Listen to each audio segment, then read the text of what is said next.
Pasangan itu baru saja bangun dan mendapati diri mereka berada di sebuah rumah bobrok, mengambang sakit-sakitan di tengah laut.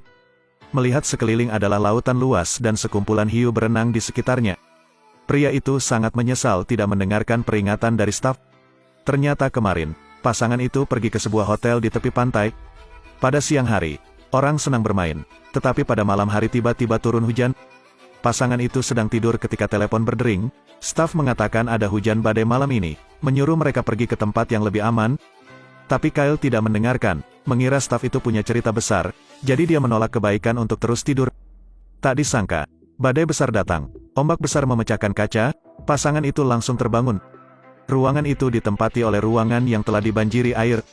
Dua orang ingin melompat keluar, 1 detik kemudian, ruangan itu tersapu ombak. Kyle jatuh dan kakinya patah. Jaelin dengan cepat meminta bantuan, tetapi telepon segera rusak. Gadis itu berteriak keras, tapi ruangan itu didorong terlalu jauh. Suara ombak sangat keras sehingga tim penyelamat tidak dapat mendengar suaranya. Tiba-tiba, ruangan menabrak batu, Jaelin jatuh dari jendela. Kyle mencoba meraih tangan istrinya, tetapi saat dia mengangkat kepalanya, ruangan itu akan menendang batu lagi. Saat-saat berbahaya, sayang, aku mencintaimu, percayalah padaku.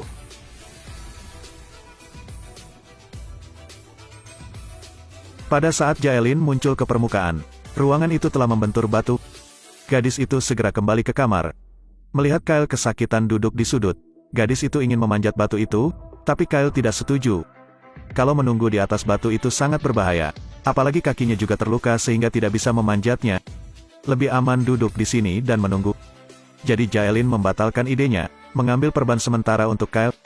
Keduanya berpelukan, tetapi pada hari kedua ketika mereka bangun, Jaelin kecewa saat mengetahui bahwa ruangan itu telah hanyut ke tengah laut. Gadis itu putus asa dan menyalahkan suaminya. Jika dia berada di atas batu sekarang, dia akan diselamatkan. Kyle berkata sekarang bukan waktunya untuk berdebat. Ruangan besar ini pasti akan datang untuk menyelamatkan kita.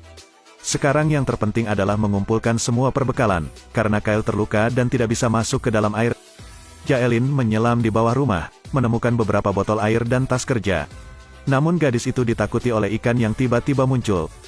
Namun ponsel di dalam tas sudah terendam air dan tidak bisa digunakan. Sekarang mereka harus menyimpan makanan dan minuman, menunggu seseorang menyelamatkan mereka. Benar saja, tidak lama kemudian Jaelin senang melihat helikopter. Tapi Kyle mengira helikopter yang terbang begitu tinggi tidak bisa mendengar seruan mereka.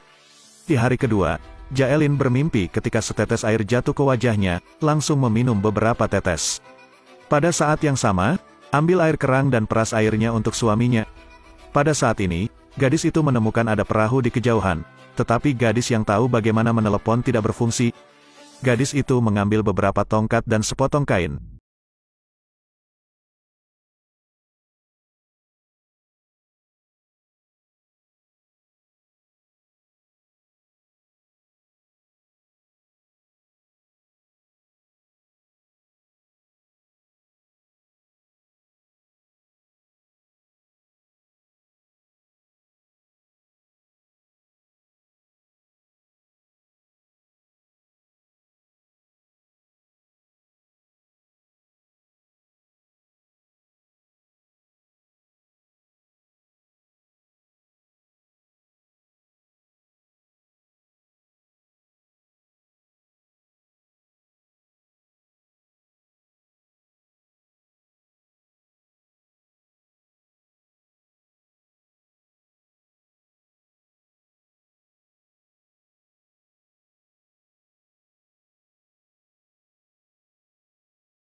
Hanya bisa mempertaruhkan nyawanya untuk mendayung, dan pada malam hari, mereka secara tidak sengaja terdampar di beting.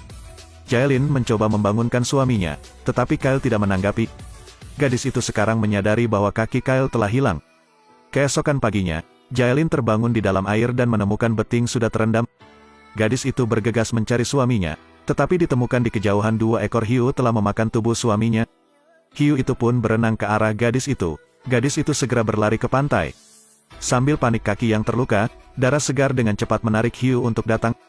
Hiu itu membuka mulutnya untuk menggigit kaki gadis itu. Jaelin mengambil batu itu dan memukul matanya berulang kali. Hanya ketika pria gendut itu pergi, Jaelin beruntung bisa kabur. Gadis itu merobek salah satu sudut bajunya, membalut luka di kakinya, lalu terus berjalan ke depan. Di kejauhan ada batu besar. Gadis itu menggunakan seluruh kekuatannya untuk memanjat. Tiba-tiba seorang pria berbaring di atas perahu berjemur di bawah sinar matahari. Jaelin memanggil dengan keras, tapi bagaimanapun dia memanggil, pihak lain tidak bangun. Gadis itu hanya bisa berenang di air, mengambil botol air dan menyesapnya. Tapi sedetik kemudian dia memuntahkannya, ternyata itu adalah anggur putih. Gadis itu memanggil lelaki yang sedang tidur itu untuk bangun. Tapi 2 orang hanya bisa menggunakan bahasa tubuh untuk berkomunikasi. Melihat kaki Jaelin terluka, pria itu mengeluarkan kotak obat.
Kekuatannya untuk mendayung ke perahu.